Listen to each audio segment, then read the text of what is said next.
investigated him. They charged Comey once with obstruction and with making a false statement, which went nowhere. It got thrown out of court. So now they're charging him again, this time with threatening the president's life for this. This is not a joke. They charge him with threatening the president's life for this photo of seashells that spell out 8647. So Jimmy Kimmel just called out Trump's hypocritical double standard on comedy and free speech, and it reveals something much darker about authoritarian control. We're looking at coordinated attacks on comedians, FBI directors, and anyone who dares criticize power. This is textbook authoritarianism disguised as outrage. 86 is an old restaurant term. It means get rid of, and Trump is the 47th president. Trump's pets in the DOJ are claiming this is some kind of threat or call to violence, which even he should be embarrassed by this. Put that back up. That is not a threat. That is a piece of art your aunt with a beach house would buy on Etsy. Comey's investigation uncovered Trump's obstruction during the Russia probe. That's why he was fired in 2017. Now, prosecuting him twice for the same alleged crimes violates double jeopardy principles. This is exactly what happens when justice departments become personal vendetta machines for autocrats. But he's being charged with a crime, and Acting Attorney General Todd Blanche said the crime carries a maximum sentence of 10 years in prison. And I'm guessing it's not the five-star Bikram yoga prison he transferred Ghislaine Maxwell to.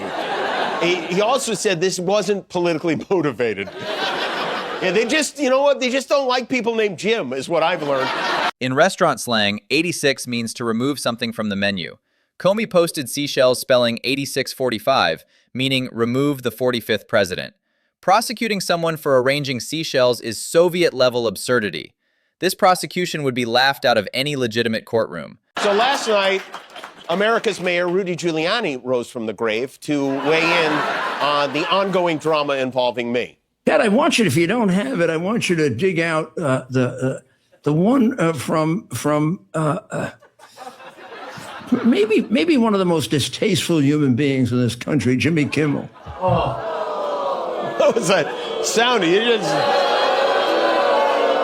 Well, I have to say it hurts to be called distasteful by a man who farted his own pants off in front of Borat's daughter. The DOJ is supposed to operate independently from the White House. That's basic separation of powers. When prosecutors become political enforcers, you get show trials like Stalin's Soviet Union. Career prosecutors know this case is frivolous, but they're being forced to pursue it anyway. I have to say, it's confusing to be called an incompetent jackass by a man who accidentally held a press conference outside a dildo store, who doesn't seem to have any understanding of when videos are running and when they aren't, and has a gallon of squidding dribbling off the top of his head. But do you think, does this man have any family members who can come get him already? Giuliani went from America's mayor after 9/11 to a complete laughingstock. In the Borat sequel, he was caught on camera in a hotel room with his hands down his pants with someone he thought was a 15-year-old. His credibility evaporated instantly. Team Trump has been using the attempt at attack at the White House correspondents' dinner to get out of paying for the ballroom. He said would be paid for by private donors as a gift to America, paid partly by him. But now, and this is a classic Trump move, he wants us to pay for it to the tune of $400 million. But keep in mind that even though we would have to pay for it, once the ballroom is finished, none of us will ever be allowed to set foot in it. And while it may seem crazy to be talking about a ballroom with a war going on, it is. Four Seasons Total Landscaping was peak Giuliani incompetence, booking a press conference at a landscaping company next to a sex shop instead of the Four Seasons Hotel. Then his hair dye literally melted down his face during another press conference. Pure comedy gold. And by the way, I love that Trump put Lindsay in charge of the ballroom push. We're going to introduce legislation that would authorize $400 million to be spent to secure to build the presidential ballroom. Underneath, there will be a lot of military stuff. The estimate is $332 million. We're going to do $400 million because I think it's probably going to take more. Private donations can be used, but I think they should be used for buying China and stuff like that. China and stuff like that. You're going to spend $300 million on China and stuff like that. The only thing Lindsey Graham loves more than war is dinnerware. This is Trump's classic bait and switch. Remember Mexico was going to pay for the border wall? Instead, taxpayers funded it. He promises private donors will pay, then quietly shifts costs to the public while keeping control. It's a textbook grift masquerading as governance. So this foiled shooting at the Hilton on Saturday night has created a lot of waves. One of them was it took the focus off of FBI Director Kash Patel, who is weathering a storm of stories about drinking on the job, which is something he absolutely, positively would never, ever do. We will analyze all evidence immediately to make sure that we safeguard this country. Mr. President, Mr. Vice President, thank you for your leadership. Attorney General, Homeland Secretary Mullen, thank you for your partnership in law enforcement. Well, get that man a roadie cup, for God's sake. Graham's voted for every major military intervention since 2003. Iraq, Afghanistan, Libya, Syria. Now he's more excited about China patterns than addressing inflation or healthcare costs. It perfectly captures how disconnected these politicians are from real American struggles. And of course, all of this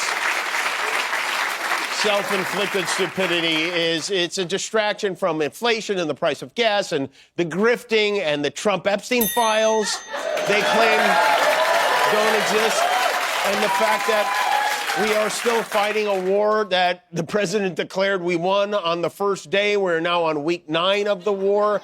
Trump is said to be dissatisfied with the latest proposal from Iran to reopen the strait, but a spokesperson for the White House told the New York Times that the United States will not negotiate through the press. That's right. The United States negotiates exclusively through unhinged social media posts from the president's toilet in the middle of the night. Limoges porcelain costs hundreds per piece. A single teacup can run $300. Meanwhile, Americans are choosing between groceries and gas. Graham fantasizing about luxury dinnerware while families struggle to pay rent shows exactly why trust in government has collapsed. But most people, sadly, I guess, aren't paying attention to any of this. Most people are more interested in the movie about Michael Jackson than the war in Iran. You know, Michael made $97 million over the weekend. It's the biggest opening ever for a biopic, even though it leaves out a lot of stuff. It starts with him in the Jackson 5. It goes all the way to him becoming a superstar, but it ends before he becomes an old white lady who lives in an abandoned amusement park with a monkey in a leather jacket. It's not a complete story. Janet Jackson doesn't even exist in the movie. His only sister in the movie is LaToya, and they don't go into any of the many allegations, which is odd for a movie about someone's life. But also, would you go to a movie about child molesting? I don't know. Seems like it might take some of the attention away from the moonwalking.